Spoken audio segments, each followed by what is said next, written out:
اعوذ باللہ من الشیطان الرجیم بسم اللہ الرحمن الرحیم الذین ایمان والے تقوی والے وہ لوگ ہیں یقولون جو کہتے ہیں ربنا اے ہمارے رب اے ہمارے پروردگار اننا آمنا بے شک ہم ایمان لائے فاغفر لنا ذنوبنا بس آپ ہمارے گناہوں کو بخش دیجیے وقنا عذاب النار اور آپ ہم کو آگ کے عذاب سے محفوظ فرمائیں بچائیں۔ ان متقین کی صفات کیا ہیں؟ الصابرین وہ صبر کرنے والے ہیں، والصادقین اور سچے ہیں، سچ بولنے والے ہیں، والقانتین اور اطاعت کرنے والے ہیں، فرمانبردار ہیں، والمنفقین اور خرچ کرنے والے ہیں، والمستغفرین بالاسحار اور سحریوں کے وقت اٹھ کے اللہ کے سامنے استغفار کرنے والے ہیں۔ شہید اللہ اللہ تعالیٰ گواہی دیتا ہے انہ لا الہ الا ہو کہ بے شک اس کے سوا کوئی معبود نہیں ہے، والملائکۃ اور ملائکہ اور فرشتے بھی اس بات کی گواہی دیتے ہیں، وَأُولُو العلم اور اہل علم بھی جو ہیں علم والے بھی اس بات کی گواہی دیتے ہیں، قائما بالقسط اللہ تعالیٰ قائم ہے انصاف کے ساتھ، لا الہ الا ہو اس کے سوا کوئی معبود نہیں، العزیز الحکیم وہ زبردست اور حکمت والی ذات۔ سورہ آل عمران کی 16، 17 اور 18 نمبر آیت درس میں تلاوت ہوئی ہے۔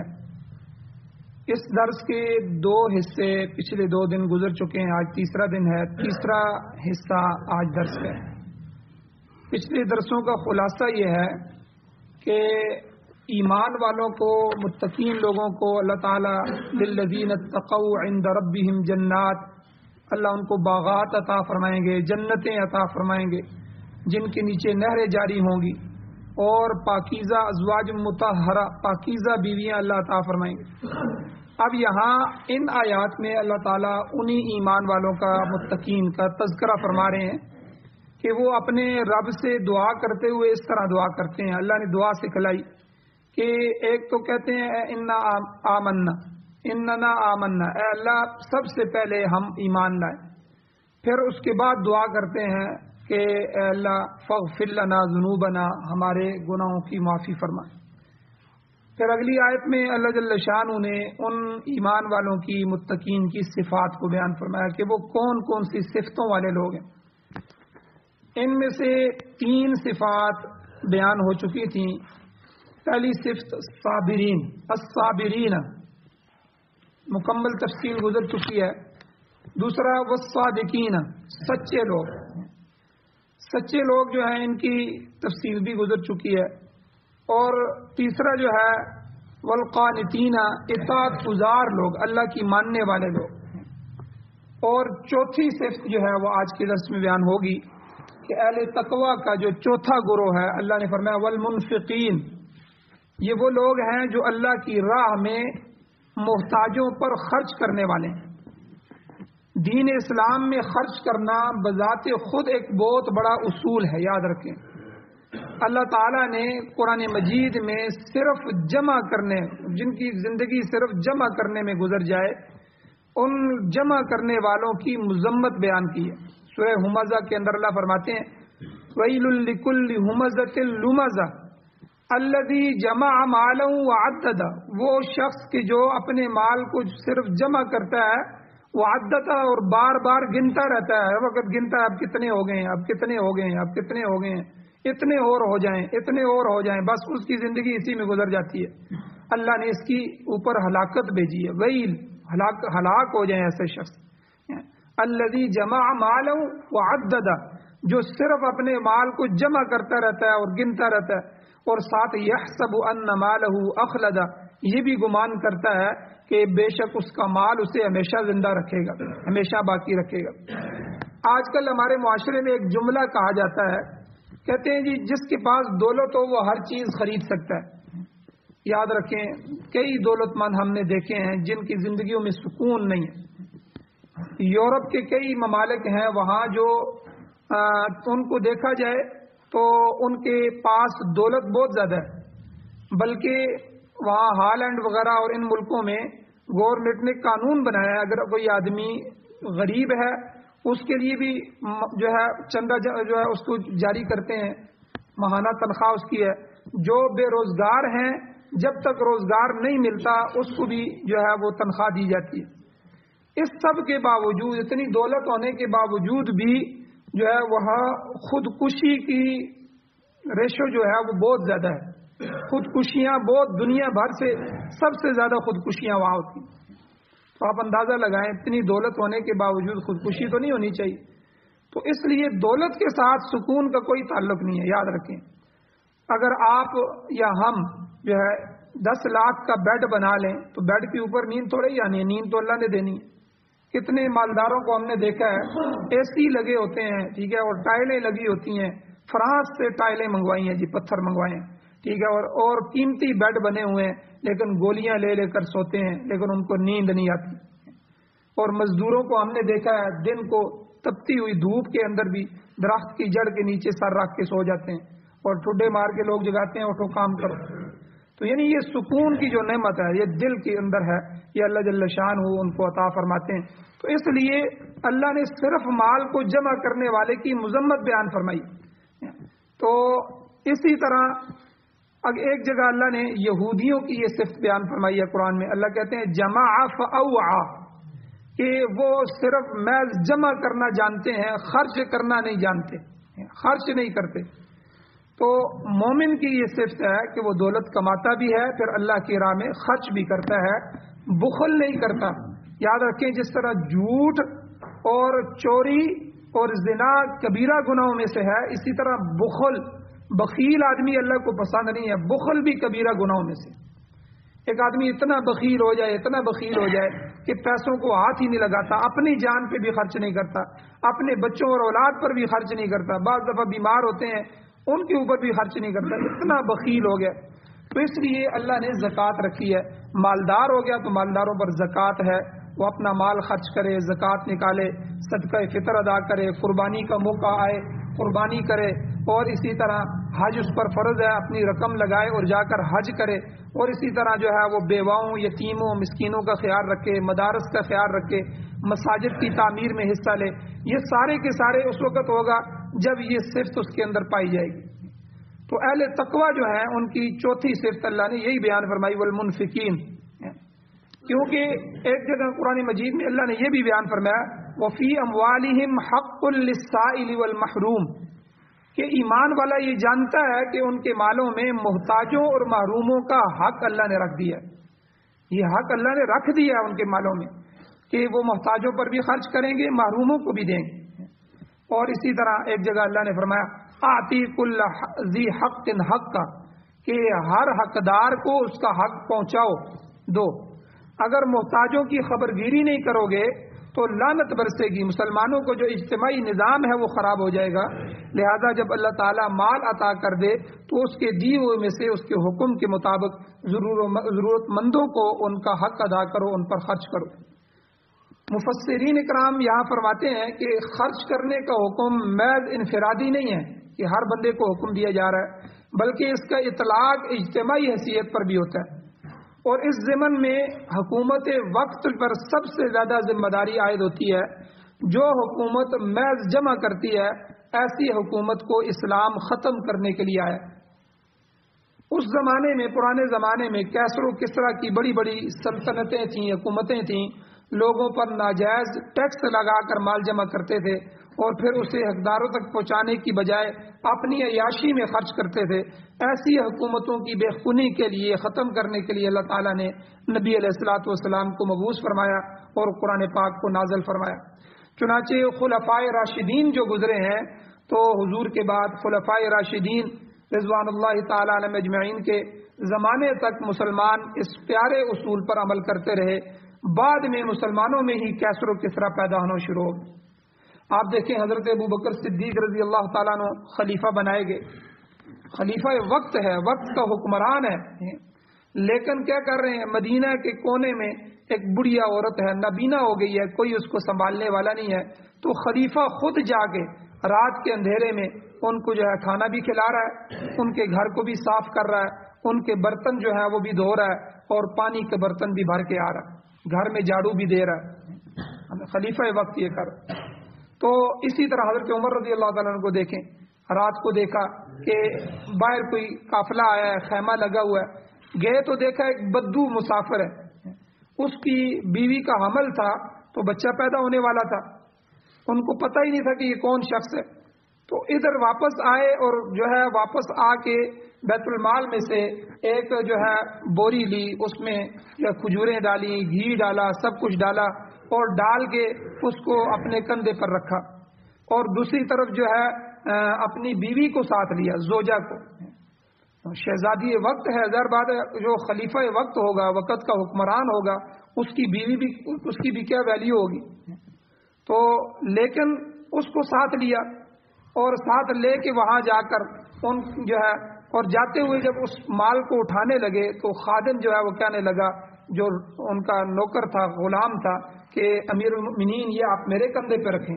انہوں نے کہا کہ میرا قیامت والے دن بھی تو بوجھ اٹھائے گا، وقت کا حکمران دیکھیں، تو اس لیے اس بوجھ کو میرے اوپر رکھ، عمر آج اس کو اٹھائے گا۔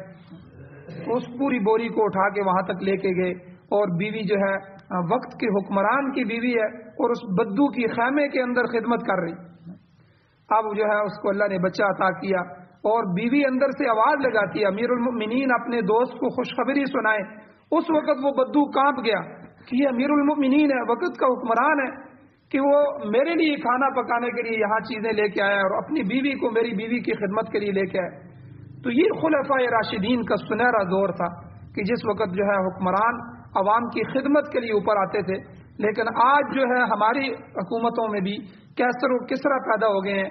دنیا بھر میں آپ نظر دوڑا کے دیکھیں، آپ کون سی ایسی حکومت ہے جو محتاجوں کا خیال رکھتی ہے؟ تو ان کے جانشینوں سے کوئی پوچھے کہ تم لوگوں کے خون پسینے کی کمائی کو حاصل کر کے اسے کہاں خرچ کر رہے؟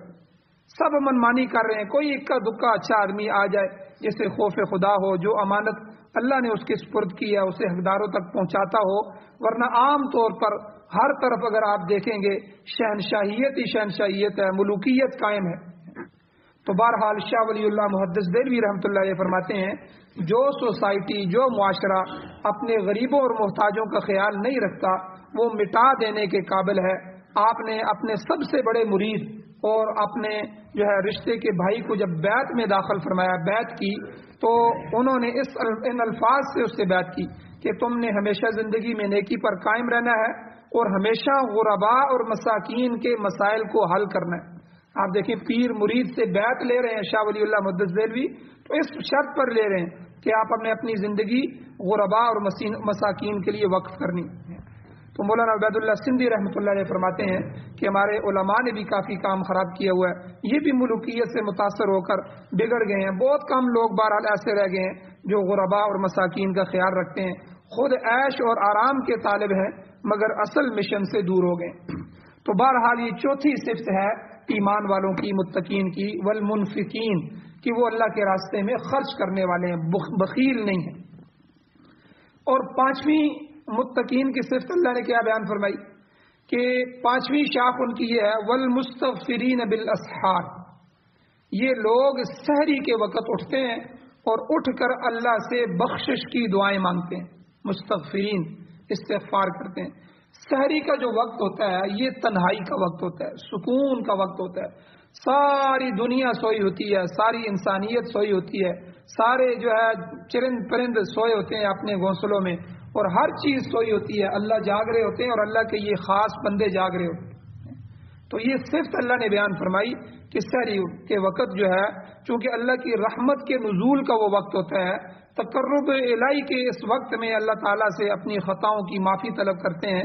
حدیث شریف میں آتا ہے کہ جب تہائی رات باقی رہ جاتی ہے تو اللہ تعالیٰ آسمان دنیا پر اعلان فرماتے ہیں، اللہ کہتے ہیں من یدعونی استجب لہ، ہے کوئی دعا کرنے والا کہ میں اس کی دعا کو قبول کروں، اور من یسألنی فأعطیہ، ہے کوئی مجھ سے سوال کرنے والا میں اس کو عطا کروں، من یستغفرنی فاغفر لہ، ہے کوئی بخشش طلب کرنے والا میں اس کو بخش دوں، معاف کر دوں۔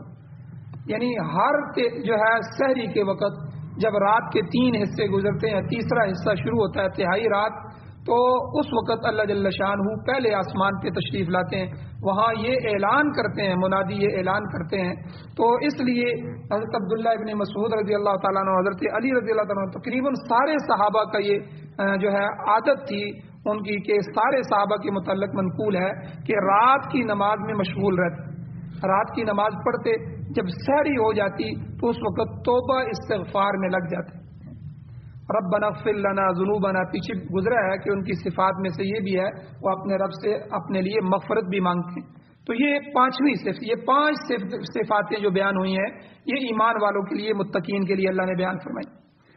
آخری آیت میں اللہ تعالیٰ نے توحید کا مسئلہ دوبارہ بیان فرمایا۔ اس سورت کو جو اللہ نے سورہ آل عمران کو شروع کیا ہے ابھی 16-17 آیتیں پہلے، تو شروع میں سب سے پہلے اللہ نے توحید بیان فرمائی، الف لام میم اللہ لا الہ الا ہو، ادھر سے اللہ نے سورت کو شروع کیا۔ اب وہی آیت پھر دہرائی جا رہی ہے۔ یاد رکھیں، توحید اصل چیز ہے، دین کا مبنا ہے، دین کی بنیاد توحید ہے۔ اللہ ارشاد فرماتے ہیں، شہید اللہ تعالیٰ نے اس بات کی گواہی دی ہے، انہ لا الہ الا ہو، اس اللہ کے سوا کوئی الہ نہیں، کوئی عبادت کے لائق نہیں، نہ جبرائیل خدا ہے، نہ میکائیل خدا ہے، نہ مسیح عیسیٰ علیہ السلام خدا ہے، نہ محمد الرسول اللہ صلی اللہ علیہ وسلم الہ ہو سکتے ہیں، نہ کوئی ولی، نہ کوئی جن، نہ کوئی فرشتہ، نہ کوئی حجر، نہ کوئی شجر، کوئی چیز بھی دنیا میں جن لوگوں نے جن کو خدا بنایا ہوا ہے، ان میں سے کوئی خدا، کوئی الہ نہیں ہے، کوئی حاجت روا نہیں ہے، کوئی مشکل کشا نہیں ہے، اگر ہے تو صرف اللہ کی ذات۔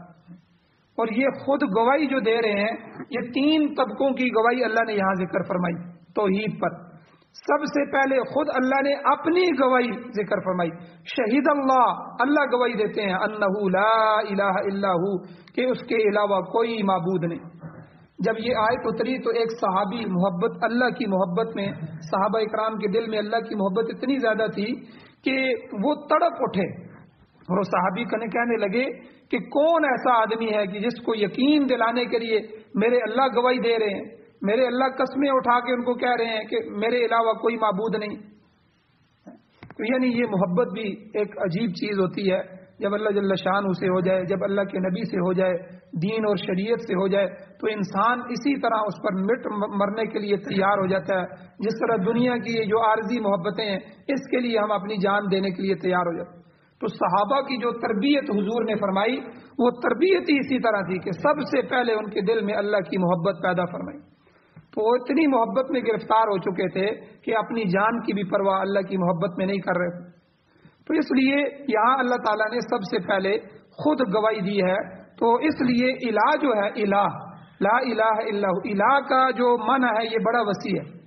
الہ وہی ہو سکتا ہے جس میں الوہیت کی صفت پائی جاتی ہو، جو واجب الوجود ہو، جس کا وجود خود بخود ہو، جس کو کسی نے وجود نہ دیا ہو، جس کا علم محیط ہو، ہر چیز پر اس کا علم حاوی ہو، جس کی قدرت اور پکڑ تام ہو، ہر چیز کو وہ پکڑ سکتا ہو، اس پر اس قادر ہو، جو خالق ہو، جو مالک ہو، جو مدبر ہو، جو فاطر ہو، جو ہے خالق ہو، پیدا کرنے والا۔ جو آدمی یا جو چیز خود مخلوق ہو، محتاج ہو، وہ الہ کیسے ہو سکتا ہے؟ سارے نبی اس کے در کے محتاج ہیں، سارے ولی اس کے در کے محتاج ہیں، سارے اہل بیت و صحابہ اس کے در کے محتاج ہیں۔ ہم نے خود حضرت علی کو دیکھا، حضرت حسین کو دیکھا، اسی کے در پہ سجدہ کیے ہوئے ہیں، اسی سے مانگ رہے ہیں، اسی کے سامنے رو رہے ہیں۔ جو خود محتاج ہوں اللہ کے، جو کسی کے محتاج ہوں، وہ الہ کیسے ہو سکتے ہیں؟ وہ معبود کیسے ہو سکتے ہیں؟ تو اس لیے یہاں اللہ نے یہی فرمایا کہ سب سے پہلے اللہ نے خود اس بات کی گواہی دی کہ اس کے سوا کوئی جو ہے معبود نہیں ہے، کوئی الہ نہیں ہے۔ یہ جملہ اس قدر اہم ہے کہ اس آیت میں اللہ نے 2 دفعہ دہرایا اس کو۔ حدیث شریف میں آتا ہے کہ اللہ تعالیٰ کی تعریف حضور علیہ السلام نے ان الفاظ میں صحابہ کو سکھائی، اللہم لا احصی ثناء علیک انت کما اثنیت علی نفسک، اے مولا کریم میں تیری تعریف کا کما حق ہوں، جو ہے حق ادا نہیں کر سکتا۔ تیری تعریف وہی ہے جو تو نے خود اپنی تعریف فرمائی۔ یعنی بس اس بات پہ حضور نے بات کو ختم کر دیا، اے اللہ ہم اپنی زبانوں سے آپ کی کیسے تعریف کر سکتے ہیں؟ آپ کی تعریف وہی ہے جو آپ نے خود فرمائی۔ اور اسی طرح جو ہے خود اللہ نے گواہی بھی یہاں دی کہ اس کے سوا کوئی معبود نہیں، اس کے سوا کوئی حاضر ناظر نہیں، کوئی مختار کل نہیں، کوئی عالم غیب نہیں، کوئی دینے والا نہیں، کوئی چھیننے والا نہیں، صرف وہ اللہ ہی الہ ہے، وہی سب کچھ کرنے والا ہے۔ آگے دوسرے نمبر پر دوسرا طبقہ اللہ نے فرمایا والملائکۃ، فرشتوں نے بھی یہی گواہی دی ہے کہ اللہ کے سوا کوئی عبادت کے لائق نہیں، وَأُولُو الْعِلْمِ، اور اہل علم نے بھی یہی گواہی دی ہے، علم والوں میں سب سے پہلے نبیوں کا درجہ ہے، سب سے زیادہ علم اللہ نبیوں کو عطا فرماتے ہیں، پھر اس کے بعد کامل الایمان لوگ ہیں، پھر حکماء اور دانشور ایمان والے لوگ ہیں، سب نے یہی گواہی دی ہے کہ اللہ جل شانہ کے علاوہ کوئی معبود نہیں ہے۔ آگے فرمایا اللہ نے قائما بالقسط، اللہ تعالیٰ کی ذات انصاف کے ساتھ قائم ہے۔ یہاں مفسرین میں سے امام بیضاوی رحمۃ اللہ علیہ اور صاحب مدارک جو ہیں امام نصفی رحمہ اللہ، یہ اس کا ترجمہ یہاں کرتے ہیں مقیما بالقسط، قائما بالقسط کا ترجمہ کرتے ہیں مقیما بالقسط، اللہ انصاف کو قائم کرنے والا ہے، یعنی اللہ تعالیٰ کی یہ صفت بھی بنتی ہے اور اہل علم حضرات کی، علماء کی بھی یہ صفت بنتی ہے، اللہ تعالیٰ اپنے تمام فیصلوں، تمام افعال میں انصاف کے ساتھ قائم ہے، اس نے ہر چیز کو انصاف کے دائرے میں رکھا ہوا ہے، اس کے عمل اور اس کی پسند میں ظلم بالکل نہیں ہے، کسی کام میں بھی اللہ تعالیٰ نہ انصافی نہیں کرتے بلکہ ہر کام میں اعتدال ہے، توازن ہے، وہ خود انصاف کے ساتھ قائم ہے، انصاف کو قائم کرنے والا۔ یہاں ایک بات کو سمجھیں، علماء میں سے دو قسم کے لوگ ہیں، علماء حق، علماء سو، حق علماء اور برے علماء، یہ حدیث میں بھی آیا ہے، یہ ہمیشہ اور قرب قیامت میں یہ معاملات بڑھیں گے۔ اہل علم کی یہاں اللہ نے جو صفت بیان فرمائی ہے، ہر اہل علم جو ہے وہ مقیما بالقسط ہوگا، یعنی انصاف کو قائم کرنے والا ہوگا، ان کو حکم دیا گیا ہے کہ وہ ایسا ہی کریں، کیونکہ قرآن پاک میں انصاف کا بار بار اللہ نے حکم دیا ہے۔ مطلب یہ ہے کہ جب اہل علم انصاف پر قائم ہوں گے تو وہ بھی یہی گواہی دیں گے لا الہ الا ہو، کہ اس کے سوا کوئی معبود نہیں۔ یہ کلمہ تمام دینوں میں، تمام شرائع الہی میں جو ہے بنیاد کی حیثیت رکھتا ہے۔ اللہ تعالیٰ نے اپنی بہترین مخلوق کے متعلق فرمایا کہ اس کا ہر فرد اس بات کی گواہی دیتا ہے، فرشتے اور نبی، کہ لا الہ الا ہو، اس کے سوا کوئی پرستش اور عبادت کے قابل ہی نہیں ہے، لائق ہی نہیں۔ البتہ علماء کا ایک گروہ اور ہے، علماء سو، جو توحید کا درس دینے کی بجائے شرک اور بدعت کی تعلیم دیتے ہیں۔ کل کا جو دن گزرا ہے 12 ربیع الاول کا، آپ نے پوری دنیا میں بہت سے نقشے ایسے دیکھے ہوں گے کہ بڑے بڑے ڈیگ لگے ہوئے ہیں، ان میں گانے چل رہے ہیں۔ پہلے تو گانے کے طرزوں پر نعتیں چلتی تھیں، طرز گانے کی ہوتی تھی، اوپر نعت ہوتی تھی۔ آج کل بالکل گانے چل رہے ہیں، اور گانوں کے اوپر جو ہے پہلے جو ہے وہ دف خالی بجا دیتے تھے اور ایک قسم کی لڈی مار لیتے تھے، ابھی تو پورا ناچ ہو رہا ہے۔ میں نے خود اپنی آنکھوں سے دیکھا ہے، جس طرح ناچتے ہیں اس طرح ناچ رہے ہیں، کیا ہے جی عید میلاد النبی منائی جا رہی ہے، اور ان کی سرپرستی جو علماء کر رہے ہیں وہ علماء حق ہوں گے، آپ خود اندازہ لگائیں۔ اللہ یہاں کہتے ہیں علماء حق و اولو العلم، جو اہل علم ہیں وہ بھی یہ گواہی دیتے ہیں، اور قائما بالقسط، انصاف کے ساتھ قائم ہیں، تو یہ انصاف والے علماء نہیں ہیں۔ تو بہرحال جہاں جو ہے توحید کی بجائے شرک کی تعلیم دی جائے، بدعات کو رواج دیا جائے، اور یہ علماء سو کی نشانی ہے۔ اور اسی طرح جو ہے دوسرے رسم و رواج کو جو ہے بنایا جائے، تو یہ سب پیٹ کے لیے، تو پیٹ پرور دنیا دار علماء کی آواز ہے، کیونکہ اللہ تعالیٰ کا فیصلہ تو یہ ہے کہ اہل علم کی شہادت یہی ہے لا الہ الا ہو۔ اگر تعلیم اس کے خلاف جاری ہے تو سمجھ لیں وہ علماء سو ہوں گے۔ عرس منائے جا رہے ہیں، عرس منانے کی تلقین کی جا رہی ہے، قوالیاں ہو رہی ہیں اور قوالیوں پر بھنگڑے ڈالے جا رہے ہیں، ٹھیک ہے، اور قبروں پر سجدے کیے جا رہے ہیں۔ خواجہ فرید الدین رحمہ اللہ، ان کے دروازے سے گزرنے والے کو جنت کے ٹکٹ دیے جائے، جنتی دروازہ ہے جی، اور سمجھ لیں کہ ایسا جہاں ہو رہا ہے وہ علماء سو کی مجلس ہے۔